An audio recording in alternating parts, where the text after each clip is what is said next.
These steel sharks operate in a harsh, unseen twilight world. They maneuver throughout 70% of the Earth's surface in a deadly game of stealth, intrigue, and menace. Some carry more firepower than all the bombs dropped in World War II. They are marine monsters that can be as quiet and unthreatening as a blowfish, but aroused, can fire the world's most deadly cargo from more than 100 feet underwater. A submarine is a platform whose mission is to arrive by stealth, to kill without warning, and to escape without damage to herself. They contain a whole lot of capability into a very small space. They allow 100 or more people to live in that small space comfortably and productively for relatively long periods of time. They're just amazingly efficient machines. Nuclear submarines are priceless military jewels, owned and operated by only a handful of countries.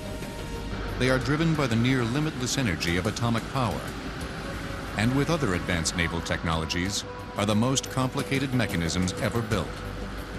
They operate in a more treacherous environment than space.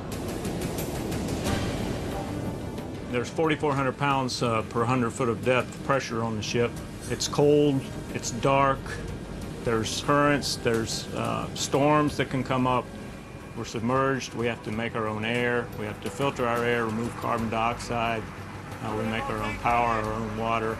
There's any number of things that can go wrong, and it's truly an unforgiving place.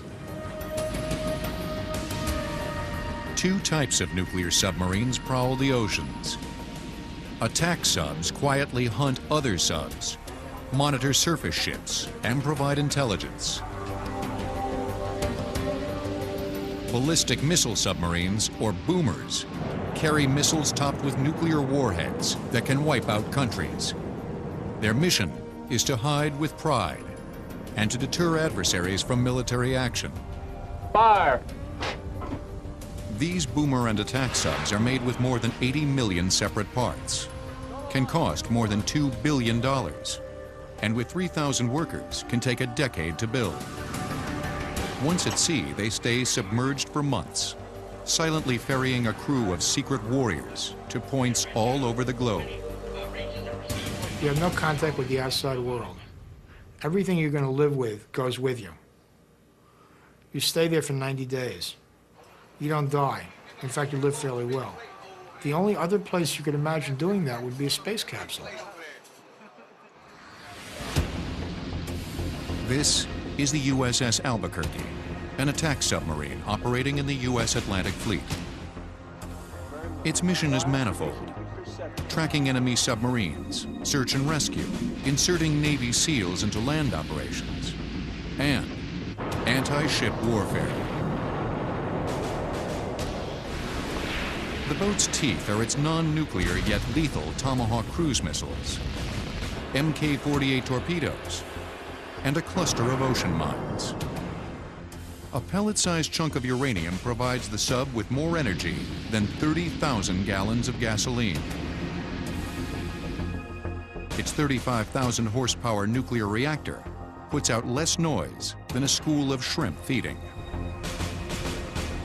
The brain of this wily sea creature is the control room, or attack center, bathed in red light during nighttime to provide a sense of time to the crew. Control room is a place where you navigate, you control the depth, angle, and course of the submarine. It's where you receive information from your various sensors and consolidate it into the fire control system. It's where you plot the course and speed of the target. It's where you launch the weapon. It is the nerve center of the whole ship. As the boat submerges into a timeless twilight of deep ocean dark, its only eyes are the sonar room. Underwater, you can't see anything because water absorbs light energy very, very rapidly. But it allows the transmission of acoustical energy to great distances. And so the one sense, the one input you have underwater is sound. Last bearing, 200. Sonar is your one eye onto the world, so all your information, essentially, on what's happening around you comes from the 4 or 5 guys who are sitting in the sonar room. They're therefore the most important enlisted men on board the submarine. Active sonar, which sends out sounds or pings, is employed sparingly because it can give away a sub's position. Instead, the boat often employs passive sonar that simply listens for sounds in the ocean. We can hear the merchants. We can actually hear their screws going through the water. We can tell how fast they're going. We can hear dolphins, whales. The most unique sound is when we're up around the ice and you're hearing the creaking and the breaking up of the ice flows coming out. That is the weirdest sound. It sounds like ghosts. The long steel tube is densely packed with hardware. A nuclear reactor takes up the back third of the boat. Weapons and tons of electronic gear leave little room for the crew. Privacy is limited. There are no secrets on a nuclear sub. Each enlisted man gets about 15 square feet of sleeping and storage space. When I try to sit up, I can't because the overhead is very, very small. It's impossible to sit up at all. And then you try to turn sideways in your sleep, forget it. That's almost impossible. No, not for storage. This is my storage space right here.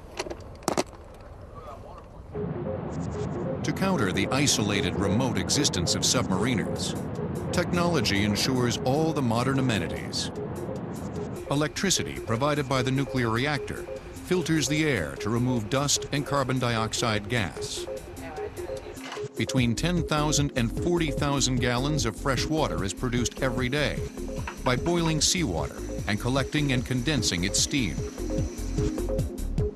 Fresh oxygen is created by pumping water through a 6 by 6 foot steel box of electrolytic cells.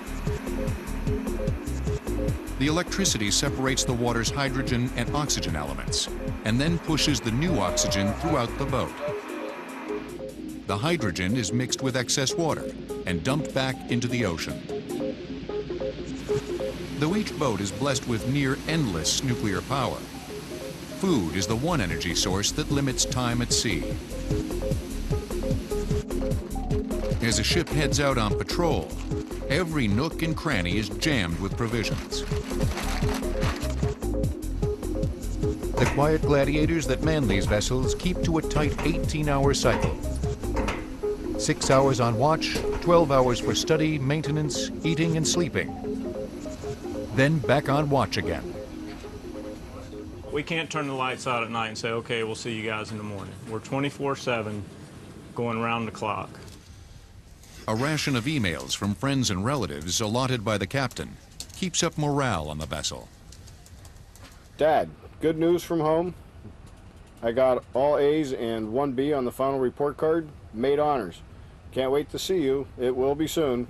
Hurry home. Love you. Miss you. Annabelle. That's pretty good. 4 weeks away from home, and that's what it's all about. Getting that makes my day. It makes me happy. But such respites are rare. Stand by, tube. Drilling seems constant. In the torpedo bay, the weapons are routinely racked and slotted for simulated attacks. The job we're doing is very complex and is very involved. And to get 100 people or 135 people doing the right thing at the right time, which is what it takes to successfully employ the ship, takes a lot of practice. Only after 20 years of training does Commander Burroughs get to preside over this secret fraternity, where he assumes fearsome powers. The captain of a submarine has to know engineering. If it's a nuclear-powered ship, you have to know the physics to go with it. You have to know tactics. You have to know sonar. You have to know navigation. You have to know ship handling. A boat captain must also have a collection of unassailable personal qualities. Instinct and artist touch, monomaniacal confidence of a professional boxer, people who feel very secure. They're warriors. Some of the world's best scientific minds were recruited to build these silent beasts. Next, the creation of the modern nuclear submarine was fueled by ambition, accidents, and at times, tragedy. Today, about 160 nuclear submarines silently traverse the Earth's oceans. But more than 2 centuries ago, the world's first submarine had a more limited role. It was called the Turtle and was built by David Bushnell for George Washington for use against the British in 1775. The boat was 7 feet long, had a hand-cranked propeller, and could stay submerged for 30 minutes. Its one mission failed when the sub was unable to attach an underwater explosive onto a British warship. But the necessities of sea warfare soon created more sophisticated designs. In the American Civil War, the 60-foot Confederate sub CSS H.L. Hunley used a ballast system that ascended and descended by adding and subtracting water, the foundation of the modern sub. It recorded the first torpedo attack against an enemy warship, an explosion that also killed the 8-man subcrew. By the 20th century, new power systems gave subs wider range, speed, and flexibility. John Holland sold the U.S. Navy its first submarine in 1900. It was 54 feet in length and was the first to operate with dual propulsion systems. A gasoline engine powered the boat on the surface, and an electric motor propelled the vessel when submerged.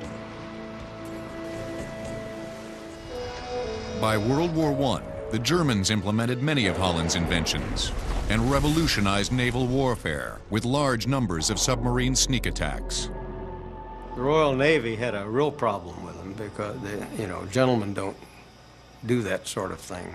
The Germans, of course, showed what submarines could do in the First World War, sinking 3 British cruisers in an afternoon with 1 ship. Between the wars, the world's industrialized countries raced to build large numbers of subs, but did not necessarily improve their quality. As late as World War II, most subs were still surface ships that occasionally went underwater. The boats continually had to surface to run their diesel engines, which recharged the batteries of their electric motors. The motors powered the boats underwater for a maximum of 12 hours at a speed of about 9 knots. These submarines were unwieldy, cramped, and noisy. Soon after World War II, U.S. Captain Hyman Rickover took over the Navy's nuclear propulsion program and relentlessly pushed the development of nuclear submarines. This is the reactor or the atomic pile. There's uranium in here. At the time, atomic energy was evolving from weaponry to a power source, but it was still viewed as dangerous and destructive. Packing the power of nuclear fission in such a limited space seemed impossible. He took a technology that was in its infancy. 1948 is only a few years after the atomic bomb. And he says, we've made enough studies. We know how to make it work. Do it now. Submarines at this time were about 300 feet long. The biggest challenge was fitting a nuclear reactor inside the small submarine hull. Rickover set up an underwater test facility for the reactor in Arco, Idaho. Soon after, he began construction of the first nuclear submarine, Nautilus, at the Electric Boat Company in Groton, Connecticut, while simultaneously testing in Idaho. He actually built a section of sub, put in the reactor of exactly the type that would go in Nautilus, and ran it for 1,000 hours. Ran it for the equivalent of a trip back and forth across the Atlantic. And it worked. And the payoff was that every time they made a change in the test reactor, they could make it back in the Nautilus because they were identical. And that was a major reason why Nautilus happened as fast as it did. Protecting the crew from lethal radioactivity was another problem. Now, a man can walk over this shield and through the ship, and he will not be irradiated dangerously over a long period of time. You had to put enough shielding in the boat to protect the people, and that made the boat heavy. And remember, submarine's a blimp. The heavier it goes, the bigger it's got to be, so that it'll float. The engineers created a workable ratio between the lead shielding and the boat's size. On January 21st, 1954, the world's first nuclear submarine was launched. It was an extraordinary technological machine. The nuclear reactor powered the boat using heat provided by nuclear fission, the splitting of uranium atoms. The reactor's heat was transferred to water, which circulated through a primary piping loop that also included the reactor, pumps, and the steam generator. A secondary loop sent steam from the steam generator to a turbine, which supplied the vessel with electricity, and to the main propulsion turbine that drove the propeller. The steam was condensed into water and recirculated back into the system. No air or oxygen was required to run the reactor, allowing a sub to operate independently from the Earth's atmosphere. You had a true submarine a la Jules Verne. It could submerge and it did not have to come back up, and it could stay submerged almost indefinitely. The endurance of the crew was the only limitation. The idea that the submarine can now employ stealth to maximum effect and is not any longer driven to the surface by the necessity to recharge batteries. That's completely gone. And for submariners, that was the ultimate rush. You must remember that although there had been fast subs before, there had never been a sustained high-speed sub. No one had the faintest idea of what, say, 23 knots was like on a sustained basis. It turned out that she could evade any anti-submarine force. On January 17, 1955, the boat began its first extended sea trials, which were spectacularly successful. The captain sent a radio message, underway on nuclear power. It was the beginning of a new and dangerous era. Soon after, the USS Seawolf was launched, and within 3 years, the USS Skate was the first sub to break through the ice at the North Pole. Their missions were espionage, anti-sub and anti-ship warfare. Then in 1958, the Soviets, under the direction of Admiral Sergei Gorshkov, launched their first series of nuclear submarines. Hotel, Echo, and November from the Sevmash boatyard near Archangel in the Arctic. All Soviet sub-names and classes were designated by NATO for reference by the West. They were very noisy, they were pretty fast, and they were unsafe for the crews. A lot of sailors in those submarines died over the succeeding years of radiation poisoning because the Russians did not invest the same money or effort in safety for the crews that we did. Several Soviet subs used a lead bismuth alloy, which circulated at high temperatures through the nuclear reactor. It allowed for a greater concentration of energy when heating water. The U.S. used a simpler pressurized water design, as did most Soviet subs. The great thing about pressurized water was it was inherently very stable. As the water got hotter, the reactor would slow down a bit. That meant that it couldn't get out of hand. The water itself wouldn't carry radioactivity. With the liquid metal, you carry a lot more heat out. You can make much hotter steam with it. On the other hand, that liquid metal does not itself moderate the reactor. In one case, the metal didn't melt properly. They ended up with this solidified radioactive gunk, and that cut the sub up. The problem with liquid metal is that it gets radioactive and has a very, very long half-life. So if you have a problem at sea, you can't fix it. Back at the time Nautilus was being built, the U.S. created another revolutionary design. In 1953, the Navy tested a diesel submarine with a whale-shaped or teardrop hull. It was able to attain the astonishing speed of more than 30 knots underwater. Prior to the albacore hull, submarine hull shapes were really optimized for surface operation. They go fast on the surface, and then they submerge and go slower while they were doing their operations. The albacore could go faster underwater than it could on the surface. The albacore achieved speeds never before seen in submarines. Due to its cylindrical shape, water flowed off the albacore bow much faster than earlier hull designs. By the mid-1950s, the U.S. began building a 6-boat class of nuclear submarine called Skipjack. The class of vessels has always been named after its first boat. They redesigned the power plant to make it a bit more compact. They combined it with Skipjack with the albacore hull, and zow! When the USS Skipjack was launched in 1960, the U.S. now had a nuclear sub of astonishing speed, endurance, and seemingly endless power. When her first skipper brought her back into port after her initial tests, he said, "Put a Simonized job on her, I want to take her home." She was fast, she was maneuverable, she could go deeper than any submarine up to that point in time, and she combined the best the U.S. Navy had to offer. But these subs were minnows compared to the monsters being developed. Next, as the Cold War heated up, the U.S. and the Soviets would create a new breed of nuclear submarine. With such destructive power, it threatened the world. In the mid-1950s, America began work on a revolutionary concept for submarine warfare. A feisty, visionary leader, Admiral William Rayborn, was placed in charge of a U.S. program to launch ballistic missiles from submerged submarines. But the challenges of launching missiles from underwater subs seemed insurmountable. The first problem was water displacement inside the sub itself. You have this large object that the submarine suddenly squirts out, so you have to fill a tank to compensate for the weight, otherwise the submarine will bounce around. Engineers developed advanced ballast systems that quickly restored neutral buoyancy after a launch, allowing the sub to absorb the shock of firing a missile.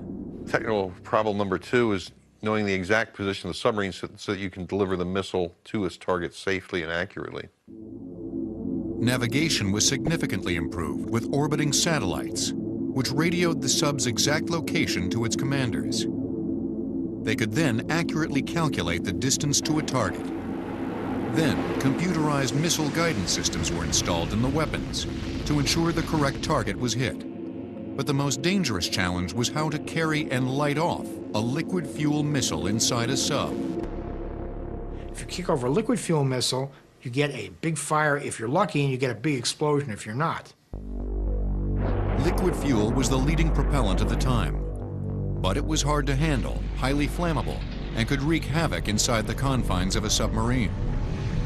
The big breakthrough that enabled us to do submerged launch was the advent of solid fuel rockets. Also, the size of the missile itself, the dimensions of the missile, got much smaller when we got to solid fuel, which made it easier to put it in a submarine hull. Solid fuel was made with a combination of nitrate, carbon, and sulfur. It was much safer because it was bonded by plastics, was compact, and less volatile. Instead of igniting the missile inside the sub, the weapon belched out of the hatch with compressed air. Rocket engines then ignited and propelled the missile up into the atmosphere. In December 1959, the U.S. unveiled the USS George Washington, the first of a 5-boat class of the world's first nuclear ballistic missile submarines, boomers. It was a lethal sea beast, a killing machine that carried 16 Polaris missiles with a range of 1,000 miles. Each was topped with a 50-kiloton nuclear warhead. The Hiroshima bomb was about 15 kilotons. The Polaris submarines provided the United States a tremendous advantage in terms of protecting its strategic arsenal. The submarine at sea, submerged, was essentially impossible to find. It's kind of hard to develop a countermeasure against something if you don't know where it is. If you don't know where it is, you can't attack it and kill it, and so you can't defend yourself against it. In just over a decade, the U.S. had created a new breed of sub, able to stay hidden and submerged for months on end, carrying the largest amount of firepower known to man. The mission of the boomers was to take their lethal cargo and disappear into the shadows of the ocean's vastness, and wait for a command that hopefully would never come. Submarines give you certainty and uncertainty. It puts in the mind of the opponent a terrible certainty as to what you can do, and a terrible uncertainty as to whether you're going to do it or when, or even if you're there. Throughout the 1960s, the Polaris missiles on subs became even more deadly by stacking several nuclear warheads on each, greatly increasing their destructive power. In 1970, Poseidon missiles introduced MIRVs, or multiple independently targeted re-entry vehicles that could hit targets 2,500 miles away.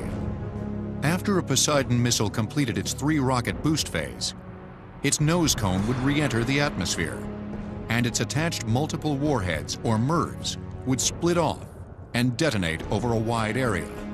Each one of the warheads can be independently targeted to different cities, locations, industrial sites, military bases. So with one missile, you can effectively take out multiple targets. So it multiplies by so many times the effectiveness of fleet ballistic missile submarines. But the Soviet Union refused to be left behind. In 1967, the Soviets launched what NATO would call the Yankee class, a boomer sub with 16 ballistic missiles with a range of 1,300 miles. It displaced 9,600 tons and carried larger warheads than the Polaris missile. The U.S. countered in 1982 with the Ohio-class sub, which could carry 24 Trident missiles, each with up to 8 warheads of 100 kilotons. Just one Ohio submarine launching all of its 24 Tridents to a distant continent would unleash 192 separate thermonuclear explosions, releasing 19,000 kilotons of energy, about 1,300 Hiroshima bombs. Besides killing millions of people instantly, the explosions would disperse an estimated 2 million tons of radioactive debris into the atmosphere, altering weather patterns and the Earth's climate. One missile can hit an enormous number of targets from a great distance, like 6,000 miles. It's quite a remarkable animal. If you think of it actually being used, it's quite a horrible animal. Next, as boomer subs began to proliferate, the US and Soviets were also pouring billions of dollars into improving their attack submarines, creating vessels of untold stealth and quiet. As the Soviet Union began launching more nuclear submarines in the early 1960s, the US began focusing on anti-submarine warfare to deal with the emerging threat. US designers became obsessed with quietness as a means to secretly shadow, monitor, and if necessary, take out the new Soviet vessels. Con sonar have a weak noise level bearing 298. Con sonar. If your submarine is so loud it's making fish jump out of the water or holding their ears, and you're not making any noise at all, who's got the advantage? If you're invisible, the other guy can't hurt you. If you're invisible and he is visible, you win. It's that simple. The Nautilus was hard-mounted machinery, very little sound isolation. In that kind of a submarine, the radiated noise follows almost exactly a curve of speed versus power. The faster it goes, the more it radiates.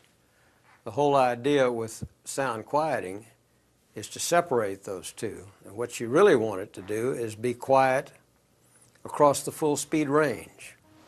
Rickover said it, and it's true, quieting is a lot more difficult problem than just creating the nuclear reactor plant. Silencing soon became a religion for US sub-designers. The way you make a submarine quiet is you look at the noisy part. That's machinery, mostly geared machinery. You put it on a rigid platform called a raft. You separate the raft from the hull, you put in springs that absorb the sound. That quiets it down enormously. The springs came with rubber mounts that dampened vibrations. Rubber tiles coating the hull kept all sounds inside. Every piece of gear was analyzed for lubrication and better fitting joints and valves. Noise monitoring systems were put in place to catch errant sounds from the engine's pumps. Even kitchen utensils used by cooks in the sub's galley were scrutinized. The blades on the mixer are coated with plastic or rubber, so when they bash into each other, they don't make any noise. By the 1960s, new digital technologies created passive sonar, a heightened ability to pick up ocean sounds from hundreds of miles away. By reducing a sub's ambient noise, distant signals became clearer. Computers were then used to enhance, sift, and clarify the incoming sounds. In submarine versus submarine warfare, it is essential that you hear the enemy before he hears you. There are two ways to ensure that. One is to have a quieter submarine than he has, put less energy into the water, and also to have a better sonar system than he does, to hear him before he hears you. The new silencing and listening techniques were incorporated into the nuclear attack submarine USS Thresher, launched in July of 1960.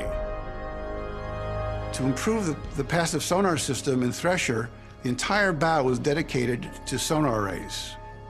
The bow of the submarine was the quietest place on the submarine, which permitted the sonar to pick up fainter acoustic energy in the water than it would have otherwise. The new sub could locate and shadow Soviet naval forces virtually unseen. But then came a tragedy. With great regret and sadness that this ship with 129 fine souls aboard is lost. At 7:47 p.m. on April 10, 1963, Thresher began a deep descent 200 miles off the coast of Boston. At 9:13 p.m., Thresher radioed that she was having difficulties. After several minutes, the boat began diving. Radio operators heard the sub breaking up as it reached crush depth. When you get a hull rupture in a submarine, the rapid change in air pressure is essentially the reverse of what happened when they blew the ballast tanks. The air ignites, and so everybody is flash fried in a matter of seconds. Once the outside water pressure cracked the hull, the sub's internal atmosphere began to implode, causing the air and gases to heat up until there was an explosion. The destroyed sub settled on the ocean floor at a depth of 8,000 feet. A later investigation concluded that internal leaking had led to the shutdown of the reactor. The sub then tried to blow her emergency ballast tanks, but couldn't because of frozen pipes. Thresher was the most advanced sub we'd ever built, and it was almost unthinkable that it would sink. Luckily, Thresher's nuclear reactor did not blow up from underwater surface pressure, which exceeded 500,000 pounds per square foot. The Navy's containment and shielding designs proved successful, and the reactor remains on the ocean bottom to this day. Radioactivity at the site is continually monitored and is said to be minimal. It survived that depth because of a combination of the metallurgy, the metal used, the thickness, and the shape. The closer it is to being spherical, the more survivable it is because of the exertion, the way the pressure is distributed across the face of the containment vessel. But the accident shook the Navy to its nuclear core. Soon after, Admiral Hyman Rickover implemented a rigorous investigation and a torturous inspection system for future sub construction. The submarine safety system introduced a level of detail that had never been seen before. All welds were inspected, all materials were tracked, where they came from, how they were used, how they were treated, where they went in the submarine. Next, besides the strict testing and inspection of materials and machinery, the quest for safety is also evident in the training at the U.S. Naval Submarine School in Groton, Connecticut. The backbone of the U.S. submarine fleet is the training given enlistees at the Naval Submarine School in Groton, Connecticut. Every submariner must first take classes for about 1 year in tactics, navigation, electronics, weapons, and sonar, among others. Let's show you how it all fits together. Underwater is kind of dangerous. There's a lot of water pressure. You're in a place with highly radioactive stuff that can kill you. It's very important that you know what to do. But if you want to know how important submarine school is, look at what happens to a Navy that doesn't have one. That's the Russians.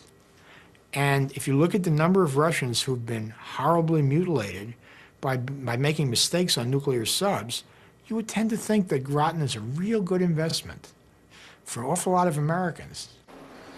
One of the most critical parts of submarine training is mastering firefighting. An underwater fire, if not handled properly, can mean certain death for the crew. It consumes oxygen very, very quickly. If the fire spreads, it will consume oxygen quicker than the boat can replenish it, and you'll all asphyxiate. So putting out that fire fast is absolutely critical. Trainees also repeatedly practice isolating, containing, and halting leaks in flood control drills. At very deep depth, a very small leak is a big problem because it sprays water everywhere, and it can cut a man in half. And you have to deal very quickly because you're talking about a matter of 30 seconds to a minute for a serious leak before it's completely out of hand and there's nothing you can do about it. It also sprays salt water all over all the electrical equipment that happens to be in that compartment. So if that's essential equipment, you've lost it. Enlistees practice repeatedly at the several dive and drive simulators that mimic the submarine's controls. They face extreme conditions, such as avoiding depth charges, steep ascents, and tailing enemy subs. The trainees also perform escape drills, which simulate the conditions of a sinking sub. They have to be drilled constantly in these procedures. So the reaction is almost a knee-jerk. It's almost intuitive how to compensate for anything that takes place. After 1 year of land study, enlistees then train on subs at sea for at least 8 months to get their dolphins, the insignia proving full crew membership. Red Crown, this is Bravo 7 India. Go ahead, over.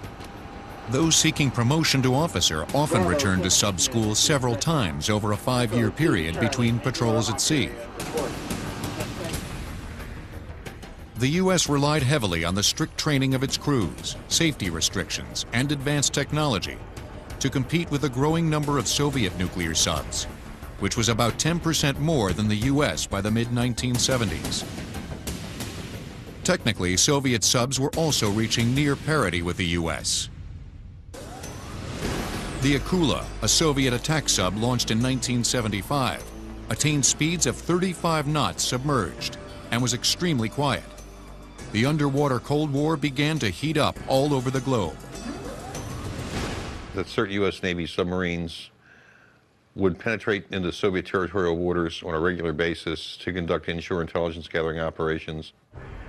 We regularly shadowed Soviet fleet operations and would go directly underneath their ships to take what they call hull shots, or photographs of the bottom of a Russian ship. They were on a wartime footing all the time. The mission of the U.S. attack subs was to operate on the far fringes of the Cold War, to confront Soviet subs, shadow enemy ships, and collect intelligence, sometimes in Soviet ports. They could operate alone and unsupported in waters controlled by the enemy. I used to tell my skippers, if you get where you're going and you're not outnumbered and alone, you're in the wrong place. And they could do that and stay there for long periods of time and collect signals intelligence and visual intelligence.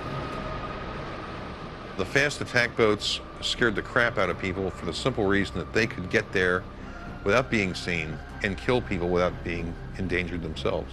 Once upon a time, in the 1980s, we wanted to send a message to the Russians. And so every U.S. Navy submarine that was at sea, on patrol, and was trailing a Soviet ship, at the same moment, globally, they activated their active radar and pinged their targets. We were trying to send the message to the Russians that we're here and we know where you are all the time, and there's nothing you can do about it. The deadly game of blind man's bluff continued in the pitch-black recesses of the world's oceans. Then, in 1982, the Soviet Union unveiled a true monster of the deep, the Typhoon, a 568-foot-long, 25,000-ton sub with 20 ballistic missiles carrying MIRV warheads with a range of 6,000 miles. It came with dual hulls, 2 reactors, and 24 torpedoes. It remains the largest submarine ever built and is still operational. Because of its long-distance missile range and the effectiveness of U.S. sonar technology in locating Soviet subs, the Russians retreated into an Arctic bastion strategy in the 1980s. They placed their ballistic missile subs under the Arctic ice near their home ports and surrounded them with attack subs. The Typhoon's flat-top sail design reflected the new tactics. It needed to pop through the ice rather quickly So it needed that kind of heavy, squat durability so it could come up through the ice effectively to communicate and to launch its missiles. Since the Cold War ended in the late 1980s, U.S. submarines are switching from a dual superpower strategy to more complex tactics to cope with a changing world. The real mission questions now are for the attack boats. They're going through a complete redefinition of what their world is about. They're being tightly linked to battle groups now, and they never were before. There is no longer a monolithic threat. The threat can come from anywhere, from an established country or a terrorist group, and more often than not, it's going to come in shallow water, not in deep water, because the countries we're talking about don't have deep water capability. Due to strategic arms limitation agreements, the U.S. and Russia have halted construction of their boomer subs and decommissioned several others. Both sides continue to build and improve their attack subs. Britain, France, and China also currently operate their own nuclear submarines.